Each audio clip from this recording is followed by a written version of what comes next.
Physics की unit 1 electrostatics का जो टॉपिक इलेक्ट्रिक फ्लक्स इस समय आप लोग डील कर रहे हो, इलेक्ट्रिक फ्लक्स में जो नेक्स्ट टॉपिक आज हम पढ़ने जा रहे हैं बच्चों, उसका नाम है Coulomb's law from Gauss's theorem. बच्चों मैं आपको बता दूं, ये जो टॉपिक है Coulomb's law from Gauss's theorem, वैसे तो हमारे लिए बहुत ज्यादा इंपॉर्टेंट नहीं है। हम लोग ज्यादातर जो गॉस थ्योरम हम लोगों ने पढ़ी, एक क्लोज्ड सरफेस के लिए इलेक्ट्रिक फ्लक्स बताने का काम गॉस ने किया। हमने गॉस थ्योरम को प्रूव किया और गॉस थ्योरम का प्रूफ जो है वो हमारे लिए वास्तव में बहुत इंपॉर्टेंट है। Coulomb's law from Gauss's theorem is not that important, लेकिन फिर भी हम लोग इसे कर लेते हैं। और अगर हम किसी टॉपिक को कर लेते हैं एडिशनल, अगर उसे टॉपिक को कर लिया जाता है तो हमें कहीं ना कहीं एडवांटेज रहता है। तो चलिए आज के टॉपिक को Coulomb's law from Gauss's theorem को हम शुरू करते हैं। Let's begin with Coulomb's law from Gauss's theorem. बच्चों देखिए, सबसे पहला काम आपको क्या करना है, आपको एक पॉइंट चार्ज लेना है Q1। Take a point charge Q1। तो आपने एक पॉइंट चार्ज Q1 यहां ले लिया।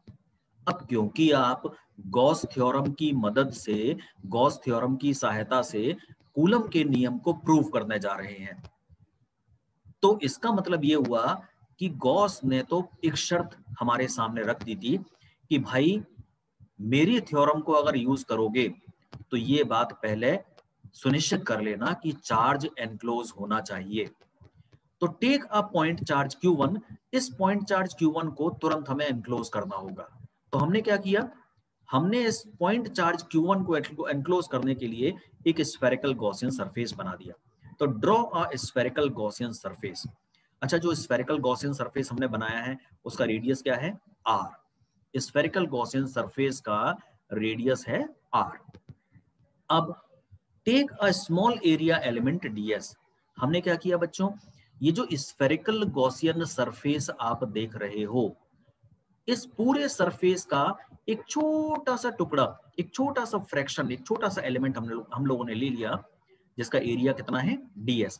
अगर पूरे सरफेस का एरिया s है, अगर पूरे सरफेस का एरिया s है, अच्छा पूरे सरफेस का एरिया s जो होगा वो किसके बराबर होगा, 4πr² के बराबर।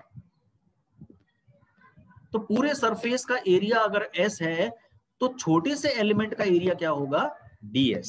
ठीक है, छोटे से एलिमेंट का एरिया होगा ds। अब take a small area element ds। देखिए मैंने आपको बताया था, जब मैं लास्ट क्लास में आपको गॉस थ्योरम प्रूव करा रहा था, तब मैंने आपको दो बातें बताई थी। मैंने आपको ये बताया था बच्चों, जब भी आप गॉस थ्योरम को यूज करो, चाहे आप गॉस थ्योरम को प्रूव कर रहे हो, चाहे आप गॉस थ्योरम से कुछ और एप्लीकेशन कर रहे हो, आपको पहला तो ये ध्यान रखना है कि जो गॉसियन सरफेस होगा, आपको हर बार गॉसियन सरफेस का एक स्मॉल एरिया एलिमेंट लेना ही होगा। दूसरी बात, जो पॉइंट P होगा, पॉइंट P गॉसियन सरफेस के उस छोटे से एरिया एलिमेंट पर ही आना चाहिए जो आपने लिया है। तो देखिए इस Gaussian surface, spherical Gaussian surface का छोटा सा एलिमेंट जो आपने ले लिया, एरिया एलिमेंट ds, उस एलिमेंट पर ही पॉइंट P आ रहा है। तो अब देखो, जो charge Q1, point charge Q1 यहां रखा हुआ है, इस पॉइंट चार्ज Q1 के कारण पॉइंट P पर जो इलेक्ट्रिक फील्ड होगा, अब Q1 क्या करेगा, ये point charge Q1 point P पर इलेक्ट्रिक फील्ड बनाएगा। पॉइंट P पर इलेक्ट्रिक फील्ड बनाएगा, कितना बनाएगा वो तो हम आगे देखने वाले हैं, लेकिन Q1 पॉइंट P पर जो इलेक्ट्रिक फील्ड बनाएगा उसकी डायरेक्शन क्या होगी, उसकी डायरेक्शन बाहर की तरफ होगी। जैसा कि आपको बार बार पहले भी बताया जा चुका है कि पॉजिटिव चार्ज किसी भी स्थान पर इलेक्ट्रिक फील्ड बनाता है, हमेशा बाहर की तरफ बनाता है। तो Q1 की वजह से पॉइंट P पर इलेक्ट्रिक फील्ड बाहर की तरफ। तो इसका मतलब देखिए, एरिया एलिमेंट ds की डायरेक्शन आउटवर्ड्स, पॉइंट P पर electric field due to this point charge Q1 outwards. तो it is very clear, we can observe from the figure itself that E and ds are in same directions. E and ds are in same directions, and if they are in same directions, it means the angle between E and ds is 0 degree. तो E और ds के बीच में बच्चों angle हो गया 0 degree. तो देखिए यहां अब हम बात करते हैं कि electric flux for a closed surface. अब हम काम की बात पर आ जाते हैं कि क्लोज्ड सरफेस के लिए इलेक्ट्रिक फ्लक्स, देखिए क्लोज्ड सरफेस के लिए जो इलेक्ट्रिक फ्लक्स होता है भाई, उसके दो फॉर्मूले होते हैं। एक तो जो डेफिनेशन से हमने पढ़ा, phi is equal to closed integral of E dot DS, एक तो ये वाला फॉर्मूला, और एक जो गॉस अंकल ने हमें बताया, उन्होंने कहा कि भाई इस डेफिनेशन से जो फॉर्मूला आप देख रहे हो, इतना खतरनाक सा फॉर्मूला है, इसको यूज करने की बजाय जो मैं बता रहा हूं, अगर उसे आप यूज कर लोगे तो काम आपका बहुत आसान हो जाएगा। Phi is equal to Q1 upon epsilon not. उन्होंने ये कहा भाई क्लोज्ड सरफेस आपके पास है, क्लोज्ड सरफेस के अंदर नेट चार्ज कितना है वो आपको मालूम होना चाहिए, वो आप देख लो। क्लोज्ड सरफेस के अंदर नेट चार्ज कितना है, Q1। तो total electric flux for a closed surface is equal to 1 upon epsilon not times the inside the surface and that is Q1। तो फाई बराबर कितना हो गया, Q1 अपॉन एप्सिलॉन नॉट। अब देखिए डेफिनेशन से तो क्लोज्ड सरफेस के लिए फ्लक्स इतना और गॉस थ्योरम से इतना, बात तो एक ही है। क्लोज्ड सरफेस के लिए इलेक्ट्रिक फ्लक्स ही तो है दोनों ये, तो दोनों को हम बराबर कर दें। तो closed integral of E dot D S is equal to Q1 upon epsilon naught. अब E dot D S, vectors में ए डॉट बी क्या होता है, वेक्टर्स में हमने पढ़ा A dot B is equal to A B cos theta. तो यहां से बच्चों E dot D S can be written as E D S cos theta, but theta in this case is 0 degree, तो cos 0 तो 1 होता है। तो यहां देखिए E D S cos 0 is equal to Q1 upon epsilon not. यहां से E को हम बाहर ले लेते हैं, इंटीग्रेशन के बाहर निकाल लेते हैं, E into closed integral of D S, क्योंकि कॉस 0 कितना हो जाएगा बच्चों, 1 हो जाएगा। तो E into closed integral of D S is equal to Q1 upon epsilon not. Closed integral of D S मतलब S, और S क्या है, पूरे सरफेस का, पूरे गॉसियन सरफेस का सरफेस एरिया, जो कि 4 पाई आर स्क्वायर के बराबर है। तो E into 4 pi R square बराबर Q1 अपॉन एप्सिलॉन नॉट। इस 4 पाई आर स्क्वायर को आप राइट साइड पर ले आए, तो E बराबर क्या हो जाएगा, 1 अपॉन 4 पाई, 4 पाई के साथ एप्सिलॉन नॉट को लगा दें, 1 upon 4 pi epsilon not into Q1 के नीचे आप आर स्क्वायर लिख दो। बस 4 पाई आर स्क्वायर को स्प्लिट कर लेना है, 4 पाई को तो एप्सिलॉन नॉट के साथ लगा दो और आर स्क्वायर को Q1 के नीचे कर दो। तो E बराबर 1 upon 4 pi epsilon not into Q1 upon R square. तो बच्चों हमने ये पता कर लिया Q1 के कारण पॉइंट P पर जो इलेक्ट्रिक फील्ड है वो कितना होगा। E की वैल्यू हमने यहाँ पता कर ली, तो E यहाँ आ गया। This is equation number 1 now.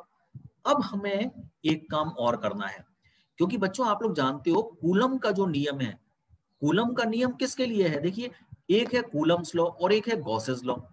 इन दोनों में अंतर क्या, इन दोनों में अंतर ये कि कूलम्स लॉ हमें क्या बताता है, 2 पॉइंट चार्जेस के बीच में लगने वाली इलेक्ट्रोस्टैटिक फोर्स के बारे में।